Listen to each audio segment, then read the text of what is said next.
नमस्कार, माझ्या यूट्यूब चॅनलमध्ये तुमचं सगळ्यांचं खूप खूप मनापासून स्वागत आहे. आज मी एक छान कविता केली आहे. नक्की सांगा कशी वाटली. लाईक सबस्क्राईब करायला विसरू नका आणि शेअरसुद्धा करा. माझ्या कवितेचं नाव आहे दुःखाच्या सावल्या. दुःखाची सावली नेहमी जवळच असते, हसू लपवून डोळ्यात पाणी भरते. जग म्हणतं वेळ गेली की जखमा भरतात, पण काही जखमा आयुष्यभर ठसठशीत राहतात. हृदयातल्या ओरखड्यांना मलम नाही आणि कुणालाच माझ्या वेदनेचं उत्तर नाही.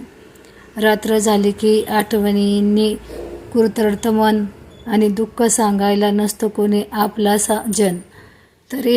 तरीही या अंधारात एक आशेचा किरण आहे. दुःखाच्या मागचे कुठेतरी सुख उभं राहिलं आहे. दुःखाच्या मागचं कुठेतरी सुख उभं राहिलं आहे. तर नक्की सांगा माझी कविता कशी वाटली. लाईक सबस्क्राईब करायला विसरू नका. धन्यवाद.